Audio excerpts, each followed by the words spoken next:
आज के इस कार्यक्रम के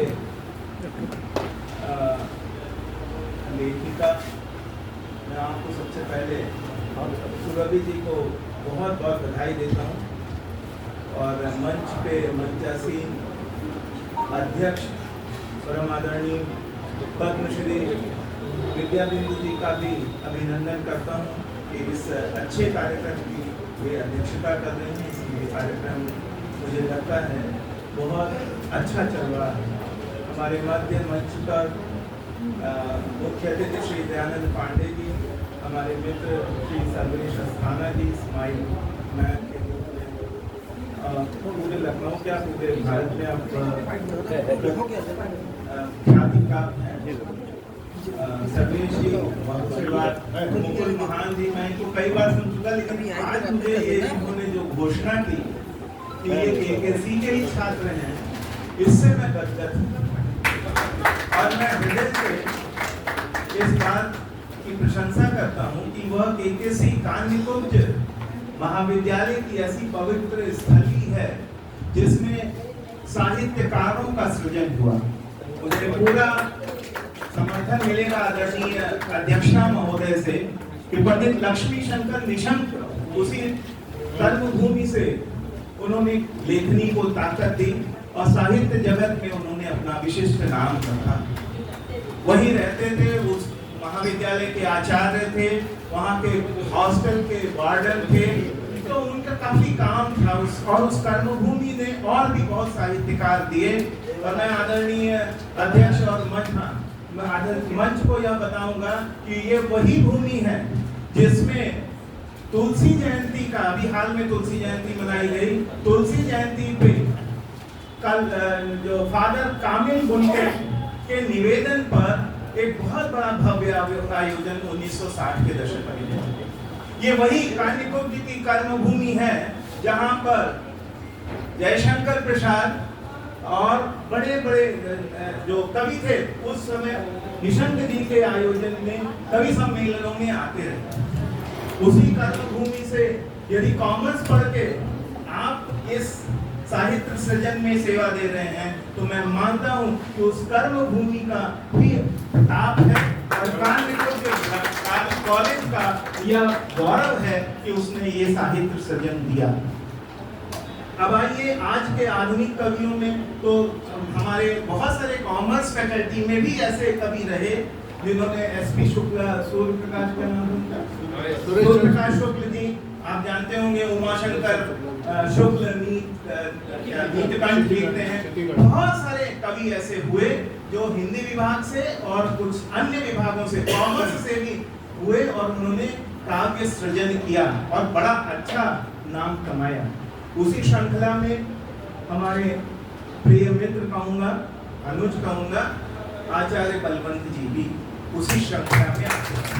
आचार्य बलवंत जी को मैंने आज मित्र कह के संबोधित किया, वैसे वो महाविद्यालय में मेरे अनुज हैं और आज आप सबको पता है कि मित्र दिवस में मैं उनको इस संज्ञा देते हुए मैथिली शरण गुप्त की एक सुंदर रचना यहाँ पर प्रस्तुत करना चाहता हूँ। सभी लोग मित्र हैं एक दूसरे के, क्योंकि आज के समाज में मित्रता का भाव ही शून्य होता जा रहा है, जिसकी वजह से हम परस्पर संघर्ष में खड़े हैं विभिन्न चुनौतियों के साथ। तो ये मित्रता का भाव पर यह कार्यक्रम आज समर्पित हो और मैं ये मानता हूँ कि मैथिली शरण गुप्त जी की यह पंक्तियाँ बहुत ही समसामयिक होंगी। तप्त हृदय को, सरस स्नेह को जो सहला दे मित्र वही है, रूखे मन को सरोपार कर जो नहला दे मित्र वही है, प्रिय प्रयोग संतप्त चित्त को जो बहला दे मित्र वही है, अश्रु बूंद की एक झलक से जो दहला दे मित्र वही है। तो मेरे प्रिय मित्र बलवंत, तुमने आज हम सबको भाव विभोर किया और अपने शब्दों से, अपने विचारों से उसको गजल में, शेर में बांधकर जो प्रस्तुति दी है वो समाज के लिए बहुत बड़े संदेश है। इसलिए मैं आपको हार्दिक बधाई और शुभकामनाएं देता हूं कि आप अपनी लेखनी समाज के हित में, समाज को जोड़ने के लिए, मित्रवत व्यवहार विकसित करने के लिए चलाएं। यही समाज की आज आवश्यकता है। यह जो हास्य कवि हैं, ये केवल हास्य कवि नहीं है, इन्हें हंसकर एक चुटकुला नहीं मानना चाहिए। मैं आदरणीय सर्वेश अस्थाना जी के सम्मान में ये बात कह रहा हूँ, अपने प्रिय छात्र मुकुल महान के सम्मान में ये बात कह रहा हूँ। हम लोग सामान्यतः हास्य कवियों को चुटकुला मानते हैं। उनके व्यंग में समाज का एक ऐसा दर्द छुपा होता है जिससे संदेश लेना चाहिए। मैं एक आचार्य और एक प्राचार्य हूँ उस महाविद्यालय का, तो मैं आपके लिए, आपके साथ एक समाज के सरोकार के लिए आपकी बात कहना चाहता हूँ कि जब एक हास्य कवि, एक व्यंग्यकार समाज में देता है कुछ, हरिऔध को देखिए कितने व्यंग्यकार हुए हिंदी साहित्य में, जिन्होंने समाज के ऊपर एक ऐसी व्यंग्य दृष्टि रखी है जिससे समाज को बहुत सीखना है। आप लोग केवल हंसाने मात्र व्यक्तित्व नहीं है, आप बहुत बड़ा संदेश देते हैं। मेरे प्रिय मित्रों, इधर की तरफ जो बैठे व्यक्ति हैं, उन्हें ये देखना होगा कि किस तरीके से सृजन, हिंदी साहित्य में सृजनकार, जो व्यंग्यकार हैं, जो हास्य कवि हैं, वे किस तरह से संदेश दे रहे हैं। उसको हमें अपने हृदय में लेकर समाज में समरसता, मित्रता स्थापित करनी होगी। यह कटुता भरा समाज जिस तरह से हम लोगों को मिल रहा है, वह वाकई में इस समय पीड़ा का विषय है। हमें मोहब्बत एक तरफ सिखाते हैं बलवंत जी, तो दूसरी तरफ हास्य कवि हंसकर उस पीड़ा को हरने का मंत्र देते हैं। तो मैं मंच के प्रति भी सम्मान व्यक्त करता हूं जिसमें दो महत्वपूर्ण हास्य कवियों को आपने यहाँ आमंत्रित किया। हम विद्याबिंदु जी की भी बहुत सारी तारीफ में, उनकी रचना धर्मिता के ऊपर वक्तव्य दे सकते हैं, लेकिन आज हम अपने को केंद्रित कर रहे हैं बलवंत जी के व्यक्तित्व। बलवंत जी के कुछ बातें बताना चाहूँगा। बलवंत जी हमारे कॉमर्स के विद्यार्थी भी रहे, तो यदि कॉमर्स के इस समय आचार्य है।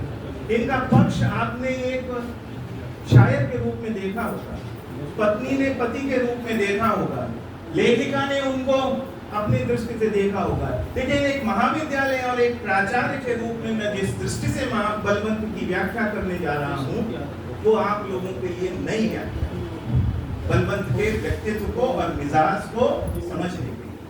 बलवंत इस समय श्री जयनारायण मिश्र महाविद्यालय कानपुर कॉलेज के शिक्षक संघ के अध्यक्ष भी हैं। यह पक्ष आपको नहीं पता होगा कि जब कभी शिक्षकों में, छात्रों में रंजिश होती है, मनुष्य है, आप जानते हैं मैडम कि बहुत तरह तरह की छोटी बड़ी राजनीति होती है, तो मैं बलवंत को बुलाता हूँ और मैं कहता हूँ बलवंत अपनी जादूगरी से जरा इस मसले को हल कर दो।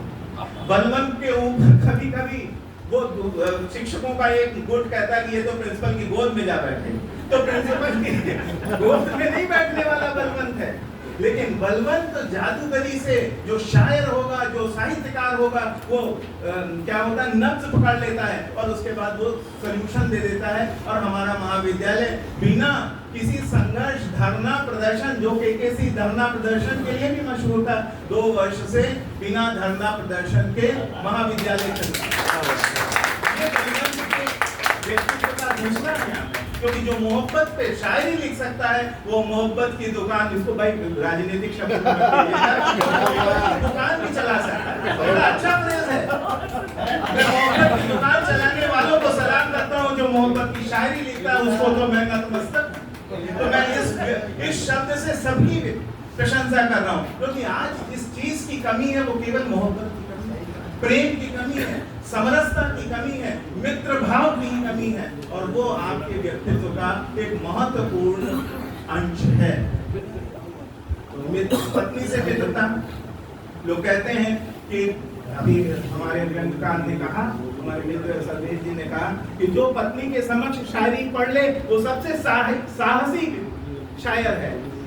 तो साहस की भी मैं इनकी प्रशंसा करता हूँ कि पत्नी, अरे बड़े बड़े लोग चूहे बन जाते हैं पत्नी के आगे, तो वो कलम चला ले, शायरी चला ले, तो ये समझ लीजिए बड़ी शानदार। मैं तो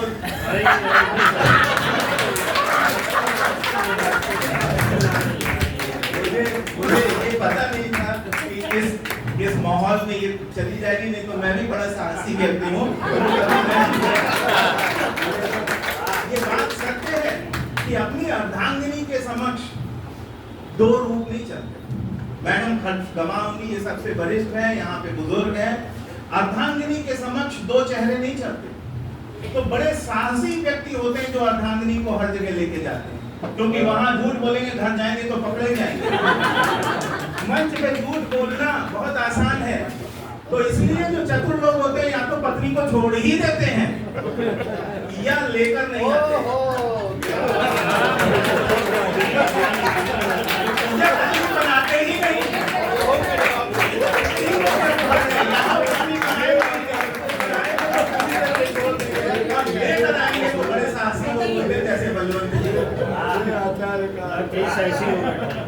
ये मेरा समाजशास्त्रीय दृष्टिकोण है और उसका ऑब्जर्वेशन है कि पत्नियों के साथ तभी, स्त्रियों के साथ तभी हम समभाव रख सकते हैं जब हम उन्हें सहभागी बनाएं, और ये सहभागी बनाकर अपनी काव्य रचना कर रहे हैं, इसलिए उनकी प्रशंसा करनी चाहिए। क्योंकि अक्सर कोई दूसरी महिला मेरे ऊपर ही किताब लिखे तो सबसे पहले पत्नी शक करती, क्या बात कर रहा है, ज्यादा लोग नहीं हो रहे हैं। तो इसलिए मैं इसमें बलवंत की तारीफ से ज्यादा उनकी पत्नी की तारीफ कर रहा हूँ कि उन्होंने वो एक साफ चश्मे से उनकी इमेज को देखा होगा, तभी उनका नजरिया स्पष्ट होगा, वरना तो लोग पूरी जिंदगी अपनी पत्नी को सफाई देने में गुजार देते हैं। आज आपने ये राग छेड़ दिया है, आज मुझे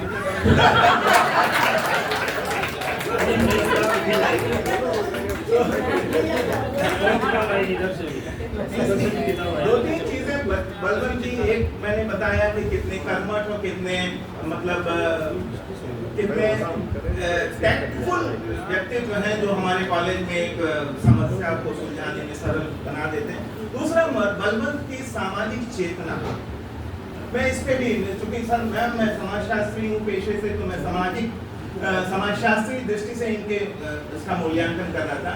इन्होंने दो तीन जो शेर लिखे हैं, जो भी इन्होंने लिखा है, उसमें आजकल मैं देखता हूँ कि झगड़े सबसे ज्यादा घर में होते हैं, झगड़े सबसे ज्यादा मैडम भाई भाई में होते हैं और प्रॉपर्टी के लिए होते हैं। शायद इनके उस शेर में यह बात बहुत अच्छे से निकल के आती है कि वो घर में भी तो हो सकता था, अपने कचहरी में जो समझौता हुआ।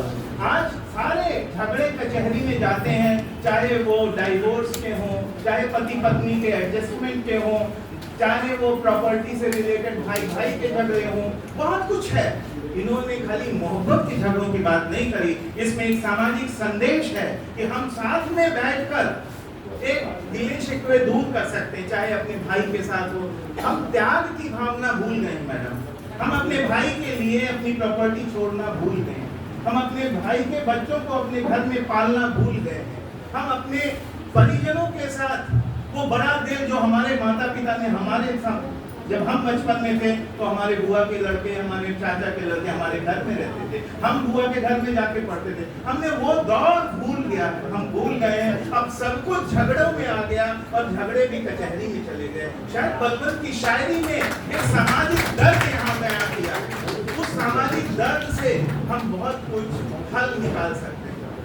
ज्वाइंट फैमिली न्यूक्लियर में टूटी, और न्यूक्लियर भी अब तो लिविंग पार्टनरशिप में हम मतलब इतने असहज हो गए हैं कि हम 2 साल रहेंगे, तीसरे साल हम ब्रेकअप में चले जाएंगे। तो ये जो रिलेशनशिप के ऊपर बहुत बड़ा एक डिजिटल वर्ल्ड का खतरा आ गया है, मंडरा रहा है, उसकी तरफ ये जो शायर है वो इशारा कर रहा है। हमें इसकी शायरी से इन चीजों को सीखना होगा, जानना होगा। शायरी केवल मन को बहलाने का या हंसने हंसाने का एक यंत्र नहीं है, बल्कि इससे कुछ संदेश लेने की जरूरत है। साहित्य समाज की चेतना है, दर्पण है, दिशा है। जब तक हम साहित्य से दिशा नहीं लेंगे, समाज उससे लाभान्वित नहीं होगा। साहित्य एक तरफ खड़ा होगा, समाज एक तरफ खड़ा होगा, तो उस साहित्य की क्या आवश्यकता है? समाज को साहित्य के सृजन में, साहित्य के उसमें उत्सर्ग में अपना योगदान देना चाहिए और उससे दिशा लेनी चाहिए। चाहिए। ये मैं समाज शास्त्र साहित्य के समाज शास्त्र के विद्यार्थी होने के नाते एक बात कहना चाहता हूँ। वो कह रहे हैं कि हमारे गम का अंदाजा लगाओ, हमारे घर का बंटवारा हुआ। इसका दर्द कितना है? ये बहुत बड़ी बात है कि वो ये कह रहे हैं कि हमारे गम का अंदाजा लगाओ, हमारे घर का बंटवारा हुआ। ये बात एक हमारी पीढ़ी जो 60 साल के लोग हैं या 70 साल के लोग हैं उनसे पूछिए। उनके घर में जब बंटवारा, मेरे पिताजी, मैं आपको प्रणाम करते हुए अपनी छोटे से घर की बात, मेरे पिताजी की मृत्यु हो गई 90 वर्ष की आयु में। उन्होंने घर का अपने भाइयों के साथ बंटवारा नहीं। अभी भी हमारे यहाँ संयुक्त जमीनें हैं, सब वो खा पी रहे हैं, जो भी कर रहे हैं। अब हमारे भाई लोग सब 30 भाई लोग भी 70 साल के हो गए। अब वो इकट्ठे हो रहे हैं कि भाई कर लो, नहीं तो बैठ कर उसमें जिसको डिस्पोज ऑफ करना, जो जमीनें देनी हो दे दो। बंटवारा मेरे पिताजी ने ना किया, ना मैंने। तो आज ये पीढ़ी कहाँ चली गई? आज बंटवारा नौकरी लगते ही सबके घरों में होने लगा। ये बात बलवंत की शायरी में बयां। तो इसलिए मेरे घर का बंटवारा ना हो, ये गम बलवंत के शायरी में झलकता है। तो मेरे प्यारे भाई बहनों, बलवंत की शायरी समाज का सामाजिक सरोकार का दर्शन है। इसको समझना होगा, इसको समाज में फैलाना होगा। खाली इसको हम कुछ इन 4 दीवारियों में हंसने हंसाने का या अपने को प्रफुल्लित और आनंदित करने का बहाना ना बनाएं, बल्कि इससे संदेश लें और समाज को पहुंचाएं। यही मेरी आप सब से आकांक्षा है। और सम्मानित मंच तो इसके लिए प्रशिक्षित और बहुत ज्यादा समर्पित है। सम्मानित मंच इस कार्य को अपने जीवन में कर रहा है। इधर के बैठे लोग भी इसी तरह करेंगे तो हम समाज को एक अच्छा दर्शन प्रस्तुत करेंगे। मैं इन्हीं शब्दों के साथ मंच को, बलवंत को, सुरभि को और उनकी आदरणीय पत्नी को भी प्रणाम करता हूँ। धन्यवाद।